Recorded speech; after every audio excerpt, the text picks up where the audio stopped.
We can trace the lineages of all gurus to the beginning of the world. Some say that Adiyogi was Shiva, the first guru. As some say that there were 7 rishis who were the first gurus. Or perhaps even Brahma himself has given the Vedas to humanity and served as the first guru.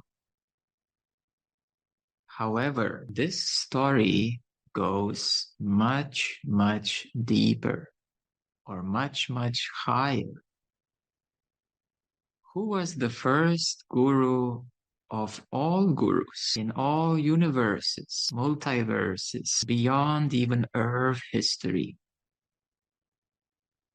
We need to go back much, much higher up, back into the source, back into the very first emanation of the source, into its first expression as Sat Purush in the divine. Sat Purush is the first expression of the true God Supreme before any universes were created. The universes of Brahmanda, the universes of Para-brahmanda, before all of them were created, there was God, the source, and emanated as Satpurush. After some long periods of time, Satpurush decided to create or prepare for creation. So Satpurush emanated from itself what is known as 16 sons. And one of those sons, his name is Gyani. The other of the sons' name is Kal. And this is where the whole story begins of how Kal has created time and how Kal has become the Lord Brahm, the Lord of the 21 universes. And while his brother Gyani was witnessing the creation of these lower universes, some souls who were curious have decided to go along with Kal into his creation of time and space duality. So these souls were either younger souls or braver souls who decided to experiment and see this new creation, what Lord Brahm has created, otherwise known as Kal. Gyani was witnessing what was happening, and after a while he witnessed that God Brahm is selfish God. He doesn't really want the souls to leave his creation. So seeing this, Gyani became concerned and he went back to Sat Purush to report what was happening and asking for a way to help and to help the souls return back into the higher creation of Para-brahmanda and to return fully back home to Sat Purush, Satla. So this is where the story of the highest level begins, and we will choose the angle or the stream to look at it from the perspective: who was the first Satguru? Who was the very first being in all of these universes who has helped the souls escape the trap and to guide them back home to liberation? So knowing this, we can already ask ourselves, was it Shiva, the first guru? No, Shiva is the son of Lord Brahm. He is part of the creation. He is one of the 3 forces of creation, the tamas and the destructive force or the dissolving force of creation. He's part of the game. So was it the 7 rishis who were instructed by Brahman to give instructions and make the Vedantic laws and teachings how this lower creation works? No, it wasn't the seven rishis. They explained how this creation works and how you can return back into the nature of Brahman, into this nature of creation or the light of Brahman. But they didn't instruct how to go to the liberation itself, although they used these words, but these words were not the true words. So once again, who was this first Satguru who helped the souls? This very first Satguru of all creation is Gyani, who is one of those 16 brothers or 16 sons that Sat Purush has emanated. Now, Gyani within himself, he is also Sat Purush. Just like the story of Jesus the Christ and God, and he merged into God. So, similar way, Gyani was never separated in the first place. And he was always part of Satpurush, part of God Supreme. So in the human history, now let's go further back, because most of the history, it goes as far as Ramayana, epic stories. After that, Mahabharata. After that, there was Buddha and then Jesus, and it's thousands of years, but even way before that, in the Sat Yuga, Gyani has incarnated, or more precisely, stepped down from Satlok to assist the trapped souls to return back. And he was known by the name as Sat Sukrit. In the Sat Yuga, it is the age of truth, the golden age of humanity. It was the first and longest stage of the Maha Yuga, or the day of Brahma in the cycle of yugas. And according to Hindu tradition, Sat Yuga lasted for 1,728,000 years in length. And people used to live on average 100,000 years. Even though they lived quite well, on average 100,000 years, Gyani, or Sat Sukrit, as he was known at that time, came down to bring the souls back. Because even the 100,000 years is long, but then they keep recycling. They keep coming back and they're stuck in a loop. So this is not how the soul is supposed to enjoy creation or evolve. So he came down in Sat Yuga as Sat Sukrit. After that, there was a Treta Yuga. And in that Yuga, he incarnated with the name of Maninder. The Treta Yuga is the second, or the silver age of humanity, and its duration lasted for 1,296,000 years. And people used to live up to 10,000 years.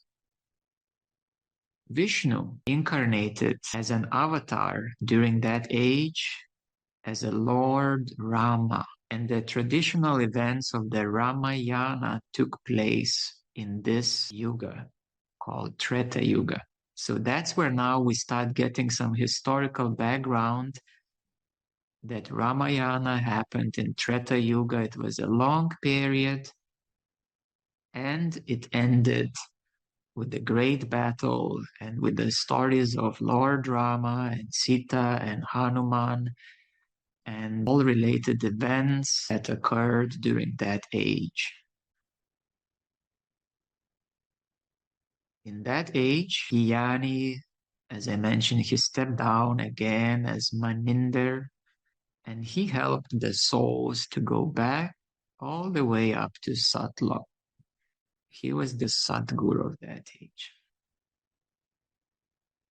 And now we come to another Yuga, which is called Dwapar Yuga. It is the third, or copper age. And in that age, Gyani stepped down as Karunamai. This age lasted about 864,000 years, and people used to live up to 1,000 years. In that age, Lord Vishnu incarnated towards the end of that whole cycle as Lord Krishna. And at that age, the civilization was very highly technologically advanced. And it ended in the big battle of Mahabharata, which was about 3200 BC, before Christ. So that's where now we also have some biblical records that during this third age, the evidence of the lifespan that people used to live many hundreds of years are actually written in the Bible in the chapters of Genesis, and the recounts of the story of the flood are there. And then it goes on to also explain how the lifespans were shortened sharply in this time. And finally, in the present age, which is called Kali Yuga, Gyani stepped down and came as Kabir. And this fourth age, or the dark age, it's oppressed by time. It's the age where we're living. It began about 3,200 years ago. And people are lucky if they live a maximum 100 years. Even today, with all the modern technology, barely anyone lives 100 years. Just a few people here and there. So, Kabir is the first Satguru who has come not only in Kali Yuga, but in the previous 3 yugas on Earth, on this planet. But he has much longer history than Kabir as his most recent name. He goes all the way back before creation. He's actually one of the 16 sons of Sat Purush called Gyani. And there is a story of how Kabir has initiated Guru Nanak, who has established and founded the Sikh religion, which is very big these days. It is one of the main world religions. Kabir also founded what is known as the Kabir path, and many other smaller branches also came to be. Now, when in the story where he initiated Guru Nanak, it is known that he took Guru Nanak to Satlok. He took him all the way to Sat Purush. And when Guru Nanak saw Kabir in his true form in Sat Purush, he couldn't distinguish any difference between Sat Purush and Kabir. And in his vision, he saw that there was a throne where Sat Purush as a form was sitting, and Kabir sat in the same form, and he is Sat Purush. So he is this God emanation himself. So through Kabir, through the yugas and ages, even before the 15th century when Kabir stepped down, the sacred gift to all the souls, the Sat Nam, the divine name, the divine sound current, was preserved through all the yugas, that Kabir or Gyani has brought this Sat Nam, the divine sound current through which the soul can return back to Satlok. So it is through him that this Satnam, this great gift for the souls to return, the bridge for the souls to come back, was brought to this world. And many great masters and esoteric schools of the early Kali Yuga, such as Buddhism and the Mahayana school and prophetic tradition of the Hebrews, the Kabbalists, the Taoists, the Greek mysteries, the Magi, the Essenes, John the Baptist, Jesus the Christ, speaking of the ladder to heaven, the Gnostics and the Sufis, all their origins date back actually to Kabir or to his previous stepping downs. I don't use the word incarnation because he didn't incarnate. He stepped down. He came to give the sacred gift to the souls to return back to Satlok, to their true home, to their liberated state. I would like to share a picture of Kabir. So you can see his visual representation. Okay, so this is the more traditional picture of Sant Kabir Das, Kabir, God Kabir, who is the first guru of all gurus, way before even Shiva was born, before Brahman was born, before Vishnu was born, before any deities known in human history were born. He already was, he is, and always will be. And here is a picture of a post stamp in India honoring Kabir from that time as he was, what he left, his poems, his texts, his sayings, and the lineages that he established. So this is an honorary stamp in India that is circulating around with the date of 15th century. The stamp was released in 2004. So now we know the name of the very first Satguru who has come to liberate souls. What gift he brought?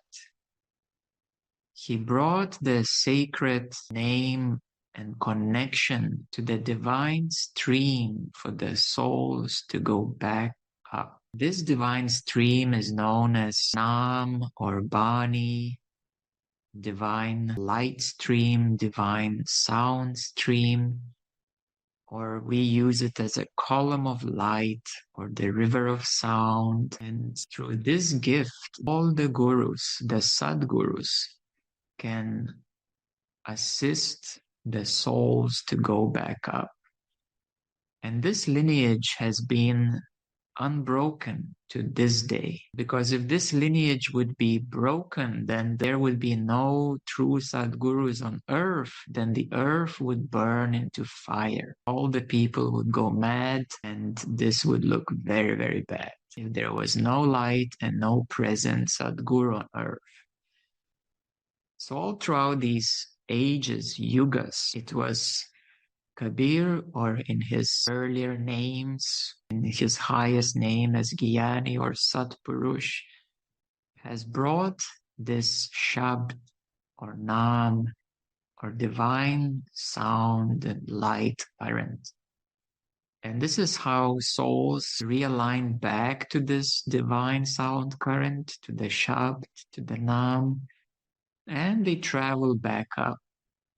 And they don't get any more confused, mesmerized by the walls of creation, by all the traps set by Lord Brahm. And even in Para-brahmanda, the souls still go back to this divine current to return back up to Satlok. There are no traps as such in Para-brahmanda because these universes are more pure, without negative current, without deception and forced reincarnation cycles and somebody not allowing them to go back.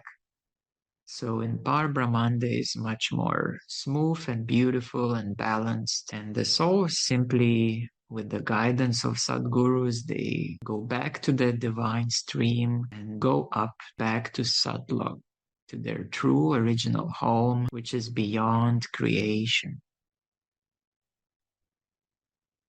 This is a very, very big and fundamentally important truth, important knowledge. It's been lost in history, and only very, very few gurus ever know this on earth, because the most popular gurus right now on earth, they're saying Shiva was the first guru. Before Shiva was even born, Kabir was already helping souls to go back up. And when he came, he saw what Shiva was up to, and Brahman and Vishnu, they were concerned and interested to rule the creation, to do their own duties. And of course, Shiva was helping some yogis to learn the secrets of creation and to go higher up, as high as it was possible with help of Shiva. But Shiva himself is not liberated being. He can't go all the way up to Sat Purush. That is his life, his duty. So even these gods, Shiva, Brahman, and Vishnu, they bow to Kabir or Gyani, and they see him, they know him as the Satguru who can bring the souls back home. Therefore, knowing this, it becomes much more clear of all the lineages known in human history. Even Krishna has met Kabir in his previous forms, and he bowed at his feet because he recognized who he truly is. So there are many, many stories around this topic of creation and the encounters of gods and goddesses and Gyani Kabir, how he was coming down to help the souls to go back home. Today, the Kabir Panth has about nearly 10 million followers, but primarily they're mostly in India and Nepal. And primarily all the texts are in Hindi. And this is why it's not so much known in the West. In the West, all that is known of Kabir are his poems. And if you read these most common books about Kabir, it will say he was a saint and poet. It's such a degradation, such ignorance of what truly he was or his. There is also a story that in previous ages, in Sat Yuga and other yugas, he manifested himself. And in Kali Yuga, since it was so dense, he couldn't easily manifest in his own light body. So he had to assume a biophysical body. And nobody knows how he came. He was found as a baby in a pond on a lotus flower in Vrindavan in India. And there is a story how the wife saw him in the pond, and it was a blessing for her to find him. And the man was a bit cautious and persistent not to adopt him, but they did. And they were adopted parents. So Kabir didn't have any parents. He somehow came on a lotus flower in a pond in Vrindavan. And when he passed away, he spent 120 years in Kali Yuga. He was in a very troubled time when the Brahmins were fighting with Muslims. And Kabir, he was criticizing a lot, both the stubbornness and stuckness of Brahmins, of Hindus, and the stuckness and stubbornness of Muslims, and how they were so rigid in their rituals and beliefs, and they couldn't see anything beyond it. So it was a very rigid time. Well, 1500s in Europe were also quite dark ages. And so when he passed away, his body was covered. And then the next morning, when they wanted to bury him, the Hindus and Muslims tried to make a claim of his remains. And when they opened the cover where his body was, there was no more body. There was a heap of lotus flowers. And they were so confused, and they were looking, where's his body? They did a deep investigation because the Hindus and the Muslims, they wanted his body. It's a privilege to preserve a body of a saint, but there was no body left. There was heaps of lotus flowers. So what they did, they divided the lotus flowers equally between Hindus and Muslims, and they brought to their respective land and they built an ashram, a temple or a mosque in honor of Kabir. So he came on a lotus flower and he left on a lotus flower. This is the story of his coming and going in Kali Yuga. And he initiated Guru Nanak, and he also initiated Dharam Das as his chief disciple. Dharam Das has continued and established the lineage of Kabir Panth. And Guru Nanak has established, when they say, his own lineage of Sikhism. And Sikhism has developed many branches. And in one of these branches, it is where I received an initiation. And I told a story before of how Kirpal Singh, I connected with him in the higher planes. And he said, "It is not me who can help you with initiation." And I was perplexed. I was very curious because whenever I connect with someone on the higher plane, the connection has happened. It's there. We meet. So when I met Kirpal Singh on the higher planes, he said, "It is not me who can help you." And I came out of meditation, recalled the meeting, and then I said, okay, well, let's see who can help. What does he mean that it is not him? So there must be someone else. So I was looking into one of the sacred advanced branches of Sikhism known as Sant Mat, the path of the masters. And I looked at the guru of Kirpal Singh. His name is Hazur Baba Sawan Singh. And he is the guru of Kirpal Singh. Kirpal Singh was a big, big guru. He was very famous. He initiated, while he was alive, 80,000 people. And his guru, Hazur Baba Sawan Singh, initiated over 50,000 people into this sacred tradition. Initiation means he brought this light, the Shabd, and he connected the soul back to this divine stream, which is the unbroken lineage of Kabir, Gyani in the other yugas. So when I meditated and I met with Hazur Baba Sawan Singh, he said, "You found me." And he welcomed and he gave me the blessing, the initiation. It was a very, very beautiful meeting. And then I traced back the whole lineage. And I want to share a story as well of how Hazur Baba Sawan Singh, how he found his guru. This is important. So when he was young, he was searching for a guru. He was reading the Vedic texts. He was reading Bhagavad Gita. He was looking for a guru who can truly help him, who he truly would connect with. And for many years, he was traveling around India and he couldn't find the one guru who would truly explain him deeply the highest, deepest meaning of everything, the creation of everything, and the liberation, the true path of liberation.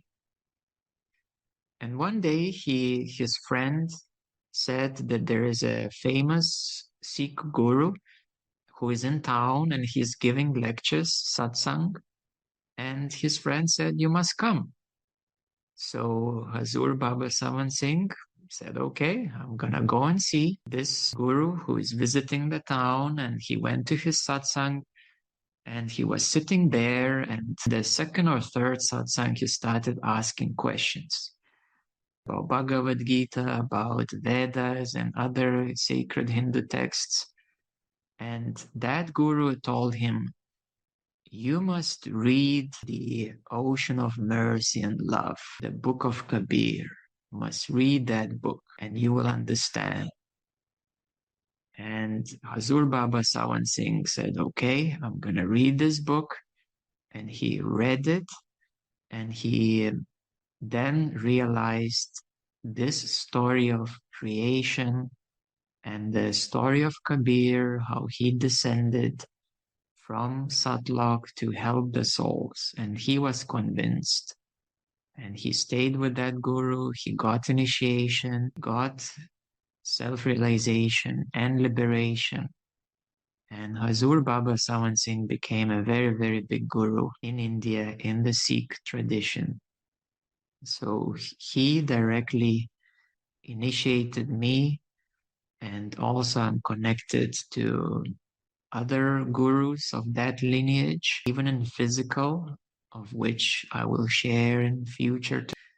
But for now, this is how I received this Shabd, this divine current from this unbroken lineage of Satgurus that are on earth and have been.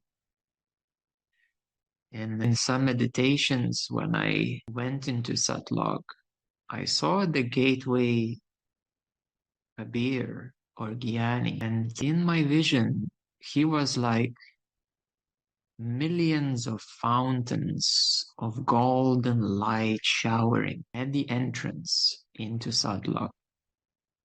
And when I entered into Satlok, then I was blasted with the light and bliss of Sat Purush. And I saw the form of Kabir, his form as Sat Purush up there. So Kabir is not a usual soul, we may say. He is not a usual soul of any other souls, because I can see souls. I can see souls of many beings, even of gods and goddesses and avatars and Krishna and so on, and Shiva. I can look into them. I can see into their souls. And Kabir is different. He is not like any other soul. And this is very, very profound, very extraordinary, extremely significant.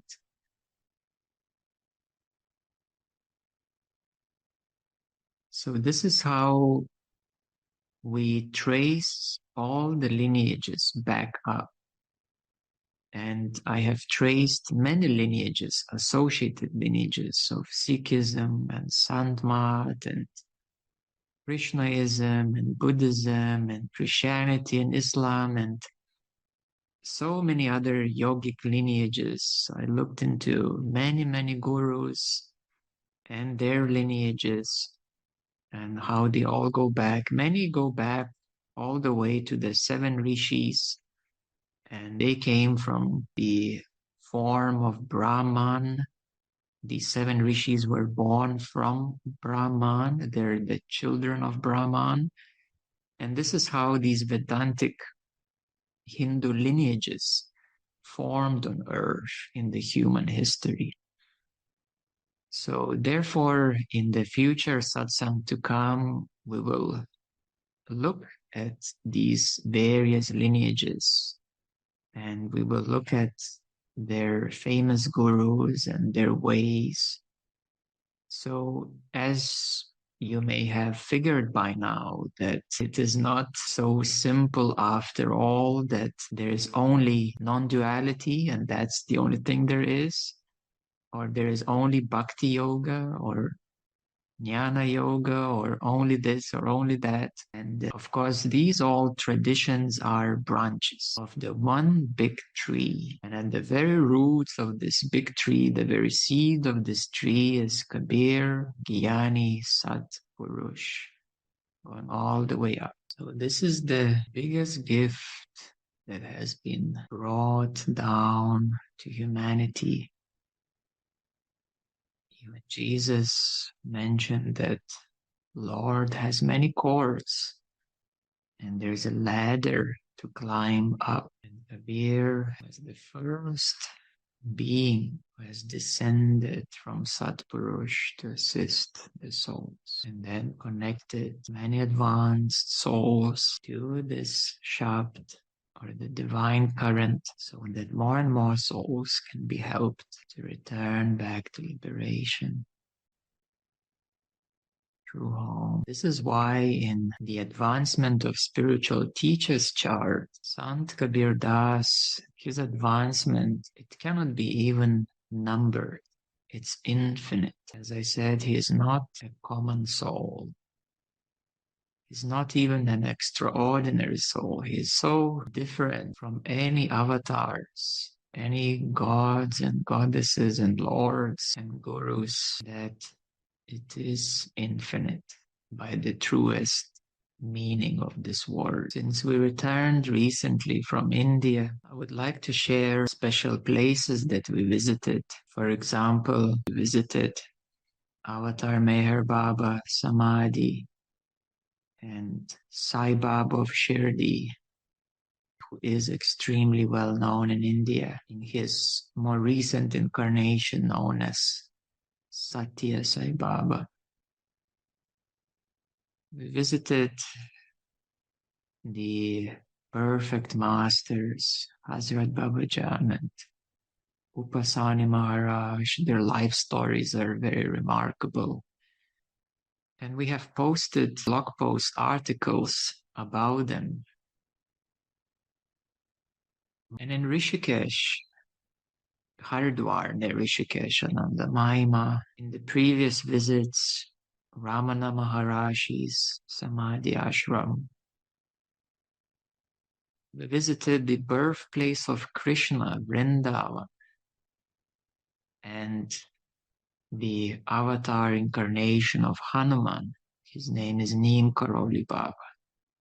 His Samadhi Ashram. We have a very beautiful relationship with Neem Karoli Baba. In Rishikesh, it goes even further deeper that there is a cave of Yogi Vashishta. And some of our students went up into that cave during the retreat. And Yogi Vashishta is one of the lineage of the rishis, of the 7 rishis. And Yogi Vashishta is a guru of Lord Rama. Lord Rama later came back as Krishna. We have also found, but we didn't go there yet, a birthplace of Sita, a twin flame of Lord Rama. It's in Nepal. We found her birthplace town.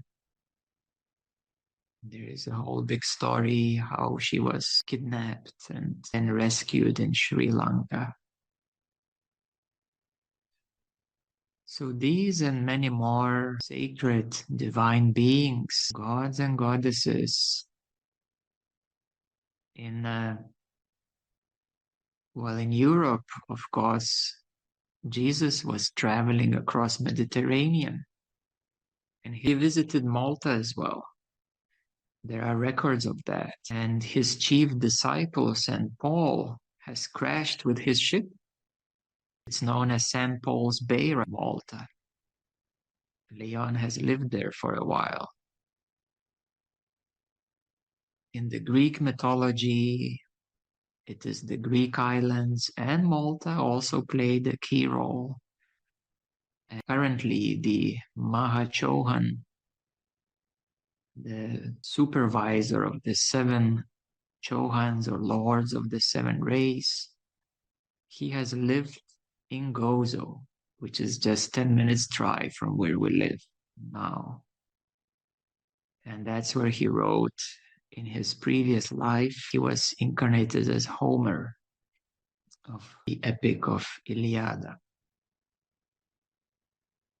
When I was living in United Kingdom, I really adored a small town called St. Albans. There's a beautiful cathedral there. And later on, I got to know that Saint Germain was St. Alban. He has established the cathedral.